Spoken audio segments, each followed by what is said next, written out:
Hello everyone, मैं हूं Kamlesh Patel. Welcome to CGPSC Learnology. आज की इस वीडियो में हम तीन इंपॉर्टेंट राजवंशों को पढ़ने वाले हैं।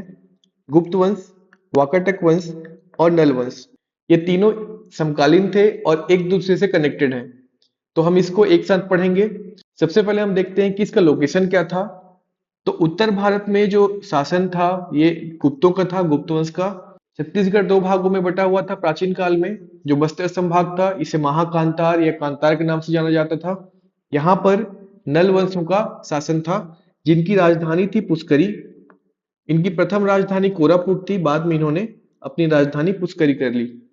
और जो दक्षिण कोसल का भाग था यानी कि उत्तर छत्तीसगढ़, इसमें वाकाटक वंश का शासन था और इनकी राजधानी थी नंदीवर्धन यानी कि आज का नागपुर। तो दक्कन समेत पूरे दक्षिण कोसल में जिनका शासन था ये थे वाकाटक। उत्तर भारत में गुप्त वंश और छत्तीसगढ़ के निचले हिस्से में यानी कि बस्तर संभाग जो आज हम देखते हैं, यहाँ पर शासन था नल वंशों का। तो आगे हम एक एक करके सब राजवंश को अलग अलग पढ़ेंगे। बाद में इसका हम कनेक्शन देखेंगे कि एक दूसरे से कैसे कनेक्टेड हैं।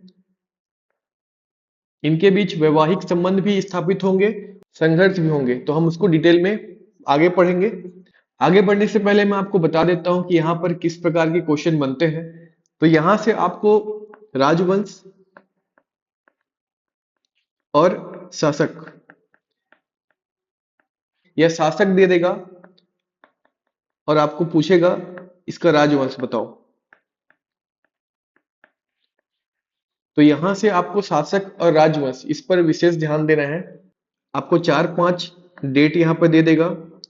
दूसरे कॉलम में शासक का नाम और मैच द फॉलोइंग वाले क्वेश्चन यहाँ पर पूछे जाएंगे।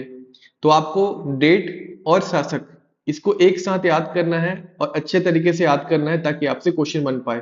तो अब हम नल वंश के जितने भी शासक थे इनका नाम याद करेंगे। नल वंश में कुल 15 शासक हुए हैं और 15 के 15 इंपॉर्टेंट है। सबसे पहले हम देखेंगे कि इनका जो टाइम ड्यूरेशन था, कब से कब तक इन्होंने शासन किया था, इसको हम सबसे पहले याद कर लेंगे। अगर ये हमसे याद हो जाता है इसके आगे हम फिर नाम याद करेंगे। तो 15 शासक को एक साथ याद ना करके हम इसको 5-5 के ग्रुप में बांट लेंगे। पहले 5 को याद करेंगे, फिर अगला 5, फिर अगला 5। तो जो पहला है यह है 290 से लेकर 330। जो पहले शासक हुए इनका शासन काल था 290 से लेकर के 330। सबसे पहले आप डेट को याद कर लो, फिर आपसे नाम याद हो जाएगा। तो 290 से लेकर के 330 पहला शासक, 330 से 370, 370 से 400, 400 से 435, 435 से 465, 290 से 330, 330 से 370, 370 से 400, 400 से 435, 435 से 465, 465 से 480, 480 से 515, 515 से 550, 550 से 585 और 585 से 625, 625 से 660, 660 से 700, 700 से 740। इसके बाद सीधा हमें आना है 900 में। तो 900 से 935 और 935 से 965। तो ये 15 शासक जो इनका शासन काल था उसका डेट है। आगे हम इनका नाम देखते हैं। 290 से 330 में शिशुक, 330 से 370 व्याघ्रराज, 370 से 400 वृषभराज, 400 से 435 वराहराज और 435 से 465 भवदत्त वर्मन। शिशुक, व्याघ्रराज, ऋषभराज, वराहराज, भवदत्त वर्मन। इसके बाद अगला 5, 465 से 480 अर्थपति भट्टारक, 480 से 515 स्कंद वर्मन, 515 से 550 स्तंभराज, 550 से 585 नंदराज, 585 से 625 पृथ्वीराज। तो यहाँ पर अर्थपति भट्टारक, स्कंद वर्मन, स्तंभराज, नंदराज, इसके बाद पृथ्वीराज। 625 से 660 विरूपाक्ष, 660 से 700 विलासतुंग, 700 से 740 पृथ्वी व्याघ्र, 900 से 935 भीमसेन देव और 935 से 965 नरेंद्र थवल। तो ये टोटल 15 शासक नल वंश के। शिशुक, व्याघ्रराज, ऋषभराज, वराहराज, भवदत्त वर्मन, अटपति भट्टारक, स्कंद वर्मन, स्तंभराज, नंदराज, पृथ्वीराज, विरूपाक्ष, विलासतुंग, पृथ्वी व्याघ्र, भीमसेन देव और नरेंद्र थवल। अगर आप प्रीवियस ईयर क्वेश्चन देखेंगे तो आपको इस प्रकार के क्वेश्चन दिख जाएंगे कि एक साइड आपको डेट दे देगा और एक साइड आपको देगा जितने भी शासक हैं उनका नाम, और आपको कहेगा मैच द फॉलोइंग। तो इसलिए आपको डेट के साथ इन शासक का नाम याद रखना जरूरी है। तो हमने नल वंश के जितने भी शासक थे उनके शासन काल के साथ उसको याद कर लिया है। आगे हम देखते हैं गुप्त वंश को। गुप्त वंश में हमें 6 शासकों के नाम याद रखने हैं। पहला है श्रीगुप्त, घटोत्कच, चंद्रगुप्त, समुद्रगुप्त, रामगुप्त। रामगुप्त को ही कांच कहा गया है, कांच। और चंद्रगुप्त टू विक्रमादित्य। तो इनका शासनकाल भी देख लेते हैं। 240 से 280 ईस्वी में श्रीगुप्त, 280 से 319 घटोत्कच, 319 से 335 चंद्रगुप्त वन, 335 से 375 समुद्रगुप्त, 375 से 380 रामगुप्त, चंद्रगुप्त टू। गुप्त वंश से छत्तीसगढ़ के पर्सपेक्टिव से हमें दो राजा देखने हैं, दो शासक जो है इंपॉर्टेंट है। पहला है समुद्रगुप्त और दूसरा चंद्रगुप्त टू विक्रमादित्य। आगे हम देखते हैं समुद्रगुप्त के बारे में। गुप्तों का छत्तीसगढ़ में प्रत्यक्ष रूप से शासन नहीं था। इनकी राजधानी थी पाटलिपुत्र। और जो समुद्रगुप्त थे शासक, इन्होंने अपना दक्षिण अभियान किया था। दक्षिण अभियान के दौरान जो इन्होंने अपना रास्ता तय किया, इसमें हमारा छत्तीसगढ़ का भाग था, जिसमें दक्षिण कोसल यानी कि उत्तरी छत्तीसगढ़ और दक्षिणी छत्तीसगढ़ का भाग यानी कि महाकांतार दोनों शामिल था। और चूंकि यहाँ पर दो अलग अलग राजवंशों का राज था, दक्षिण कोसल में वाकाटक और महाकांतार में नलवंश। तो जब समुद्रगुप्त पाटलिपुत्र से निकले थे अपने दक्षिण अभियान के लिए, तो इनके साथ में इनकी पत्नी थी जिनका नाम था रूपा देवी। और दक्षिण अभियान के दौरान ही इनके साथ इनके कवि भी आए थे जिनका नाम था हरिसेन। हरिसेन के द्वारा ही प्रयाग प्रशस्ति का रचना किया गया है। प्रयाग प्रशस्ति में ही हमें समुद्रगुप्त के बारे में जानकारी मिलता है कि इनका जो दक्षिण अभियान था इसके दौरान ये छत्तीसगढ़ में आए थे। छत्तीसगढ़ के दो राजवंश, एक वाकाटक और एक नल वंश, इनके शासक के साथ इनका जो संघर्ष हुआ था इसके बारे में जानकारी मिलती है प्रयाग प्रशस्ति से। साथ ही इसी में जानकारी मिलती है कि जो दक्षिण अभियान था इनका, दक्षिण अभियान के दौरान इन्होंने 12 शासकों से संघर्ष किया और पूरे 12 के 12 शासकों को इन्होंने हराया था। तो जो इनका युद्ध का नीति था ये था ग्रहण मोक्ष नीति, यानी कि ये उस राज्य में हमला करते थे, वहां के राजा को हराते थे और उसे वापिस उस राज्य को दे देते थे और बदले में वहां से टैक्स लेते थे। तो एक बार फिर से देखते हैं, यहाँ पर समुद्रगुप्त जो गुप्त शासक हैं, ये पाटलिपुत्र से निकलेंगे अपने दक्षिण अभियान के लिए। उनके साथ में रहेंगी उनकी पत्नी रूपा देवी और कवि हरिसेन, जिन्होंने प्रयाग प्रशस्ति का रचना किया था। जब ये पाटलिपुत्र से निकलेंगे तो छत्तीसगढ़ के दो राजवंश, दक्षिण कोसल है यहाँ पर वाकाटक और महाकांतार से नलवंश, इनके साथ इनका संघर्ष होगा। तो पहला संघर्ष होता है वाकाटक। ये समुद्रगुप्त वर्सेस महेंद्र सेन होता है। महेंद्र सेन वाकाटक नरेश थे और समुद्रगुप्त वर्सेस महेंद्र सेन में समुद्रगुप्त जीतते हैं और महेंद्र सेन हार जाते हैं। महेंद्र सेन को हराने के बाद समुद्रगुप्त उनको अपना राज्य वापस कर देते हैं, बदले में वहां से टैक्स लेते हैं। इसके बाद ये आगे बढ़ते हैं और यहाँ पर आते हैं नलवंश। यहाँ पर शासक थे व्याघ्रराज। जो दूसरा संघर्ष होता है ये होता है समुद्रगुप्त वर्सेस व्याघ्रराज, जो नलवंश के शासक थे। यहाँ पर व्याघ्रराज को हरा दिया जाता है समुद्रगुप्त द्वारा, लेकिन व्याघ्रराज हार मानने को तैयार नहीं थे। इसी कारण समुद्रगुप्त द्वारा व्याघ्रराज की हत्या कर दी जाती है और व्याघ्रराज का हत्या करके ये उपाधि धारण करते हैं व्याघ्र हंता का। इसको मारना नहीं चाहते थे, लेकिन चूंकि व्याघ्रराज हार मानने को तैयार नहीं थे करके इनको मारा गया और इसके बाद उपाधि लेते हैं व्याघ्र हंता का। और ये जानकारी हमें मिलती है प्रयाग प्रशस्ति के जो 19th पंक्ति है, 19th लाइन है, यहाँ पर हमें इस बात का जानकारी मिलता है। इनके दक्षिण अभियान के दौरान जो साक्ष्य हमें मिले हैं ये मिले हमें महासमुंद से, कोपरा से और फिंगेश्वर से। महासमुंद, कोपरा और फिंगेश्वर। महासमुंद यहाँ पर इनका पड़ाव था, यानी कि ये जो हाल्ट बनाए थे, रुकने का जगह था, पड़ाव था, ये महासमुंद में था। इसके बाद जो कोपरा है यहाँ पर रूपा देवी जो उनकी पत्नी थी उनका प्रसाधन का सामग्री मिला था। प्रसाधन सामग्री यानी कि मेकअप का सामान। फिंगेश्वर, फिंगेश्वर में सेना का पड़ाव था। उनके जो सेनापति थे, जो आर्मी था, उनका जो पड़ाव था ये था फिंगेश्वर। आगे हम चंद्रगुप्त टू को कनेक्ट करेंगे वाकाटक वंश से। जो गुप्तकालीन सिक्के मिले थे ये कहाँ कहाँ से मिले थे छत्तीसगढ़ में, इसको हम देख लेते हैं। रायपुर, दुर्ग और रायगढ़, यहाँ से हमें गुप्तकालीन सिक्के मिले हैं। रायपुर में 3 जगह, खेरताल, पिटाईवल्त और आरंग। रायपुर में 3 जगह आपको याद रखना है। छत्तीसगढ़ में पहले 3 जगह याद रखना है, रायपुर, दुर्ग और रायगढ़। इसके बाद रायपुर में आपको 3 जगह याद रखना है, खेरताल, पिटाईवल्त और आरंग। खेरताल से 54 सिक्के मिले हैं, पिटाईवल्त से 40 सिक्के मिले हैं और आरंग से एक सिक्का मिला है। आरंग से जो सिक्का मिला है वो तांबा का है और तांबा सिक्के में रत्न जड़ित मयूर है। रत्न जड़ित मयूर का सिक्का मिला है जो तांबे का था। और ये किसका है, तो कुमार गुप्त का।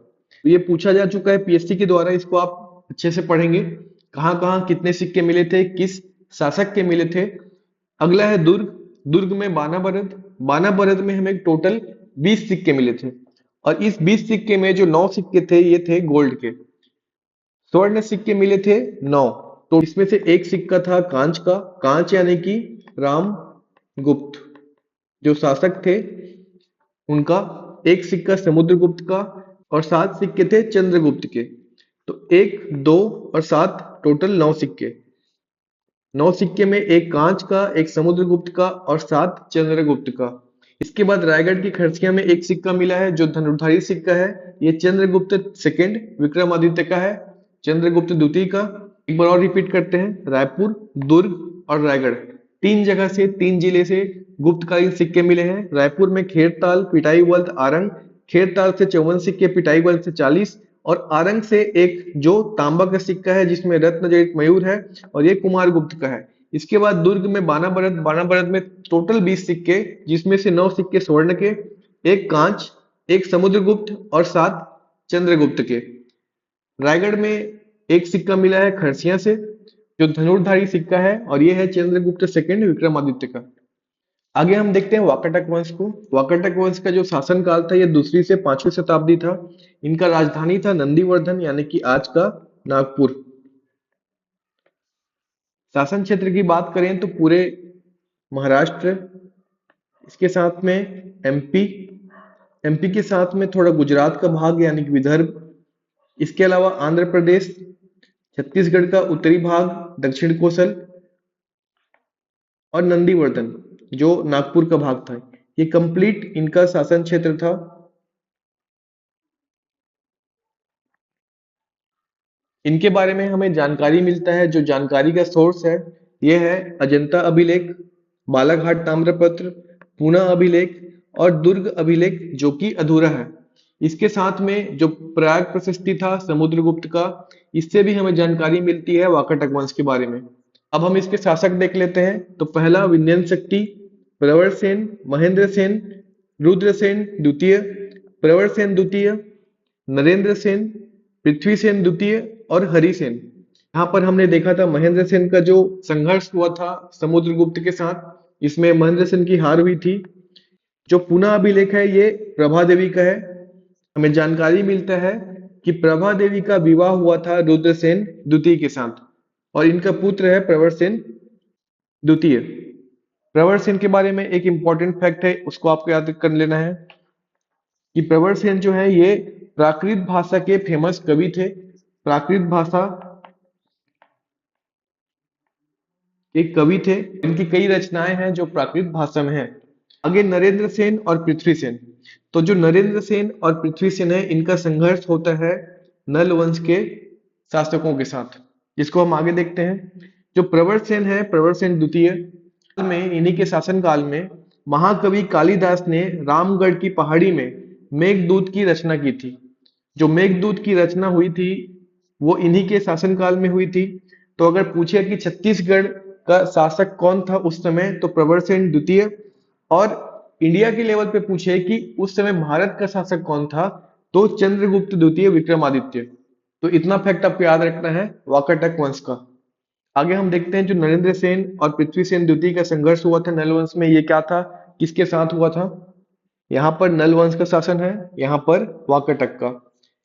नल वंश के जो शासक थे भौदत्त वर्मन, इनके पुत्र थे अर्धपति भट्टारक। यहाँ पर वाकाटक के जो शासक है ये नरेंद्र सेन, इनके पुत्र हैं पृथ्वी सेन। पुष्करी से भौदत्त वर्मन द्वारा नंदीवर्धन पर अटैक किया जाता है। नरेंद्र सेन यहाँ पर हार जाते हैं। नरेंद्र सेन को हराने के बाद भौदत्त वर्मन नंदीवर्धन को उजाड़ देते हैं। यहाँ से जितने भी उनके राजकोष होते हैं इनको लूट लेते हैं। पृथ्वी सेन का जो उम्र था ये ज्यादा नहीं था, ये छोटे थे। जब ये बड़े होते हैं तो पूरी तैयारी के साथ अर्थपति भट्टारक के शासनकाल के दौरान पुष्करी पर आक्रमण करते हैं और को हरा देते हैं। पुष्करी को पूरी तरह लूट करके इसको बर्बाद कर देते हैं। जो पुष्करी को उजाड़ दिया गया था पृथ्वी सेन के द्वारा, इसको वापस बसाया जाता है स्कंदवर्मन के द्वारा। यह जानकारी हमें मिलती है पोड़ागढ़ अभिलेख से। नल वंश को हमने पहले भी पढ़ लिया था, एक बार इसको फिर से रिवाइज करते हैं। नल वंश का जो शासनकाल था ये था 290 से लेकर के 965 ईस्वी तक। ये छत्तीसगढ़ का जो बस्तर का क्षेत्र है, बस्तर का ये पहला रीजनल डायनेस्टी है। पहला रीजनल डायनेस्टी बस्तर का नल वंश की दो कैपिटल हुए, दो राजधानी हुए। पहला कोरापुट जो उड़ीसा में है और दूसरा पुष्करी। तो कोंडागांव के अड़िंगा से टोटल 32 सिक्के मिले हैं, जिसमें से 29 सिक्का है वरा राज का, एक सिक्का भौदत्त वर्मन का और अर्थपति भट्टारक का 2 सिक्का। ये सिक्का कितना कितना मिला है इसको आपको याद रखना है। तो 29 सिक्का वराराज, एक सिक्का भौदत्त वर्मन और 2 सिक्का अर्थपति भट्टारक का। नल वर्सेस वाकाटक हुआ था। पहला हुआ था नरेंद्र सेन वर्सेस भौदत्त वर्मन, जिसमें नरेंद्र सेन हार गया था। इसके बाद पृथ्वी सेन सेकंड वर्सेस अर्थपति भट्टारक। तो पृथ्वी सेन सेकंड वर्सेस अर्थपति भट्टारक में पृथ्वी सेन ने हरा दिया था अर्थपति भट्टारक को। इनके जानकारी का जो सोर्स है इसको देख लेते हैं। तो यहाँ पर भौदत्त वर्मन का रिद्धिपुर अभिलेख है जो अमरावती में है। अर्थपति भट्टारक के 2 अभिलेख हमें यहाँ पे मिलते हैं। पहला केसरी बेड़ा अभिलेख कोरापुट उड़ीसा और पांडिया पाथर अभिलेख। के बाद स्कंदवर्मन का पोड़ागढ़ अभिलेख, ये भी उड़ीसा से प्राप्त हुआ था। स्तंभराज और नंदराज का कुलिया अभिलेख जो बालोद से प्राप्त हुआ था। विलास तुंग का राजिम अभिलेख। राजिम अभिलेख के अनुसार ही राजीव लोचन मंदिर का निर्माण कराने वाला शासक कौन था? तो विलास तुंग था। विलास तुंग ही शासक था जिसने राजीव लोचन मंदिर का निर्माण कराया था और ये जानकारी हमें मिलती है राजिम के अभिलेख से। पृथ्वी व्याघ्र का विजेंद्रम अभिलेख, हालांकि ये पृथ्वी व्याघ्र का नहीं था, ये पल्लव शासक नंदीवर्धन का था, लेकिन इसमें जानकारी मिलता है हमें पृथ्वी व्याघ्र के बारे में। तो आज हमने इन तीनों राजवंशों को पढ़ लिया है। आपको इसमें शासक और शासनकाल इसको विशेष तौर पर याद रखना है क्योंकि क्वेश्चन यहीं से बनते हैं। इतना फैक्ट आपको याद रखना है 3 राजवंशों से। अगले वीडियो में। Thank you.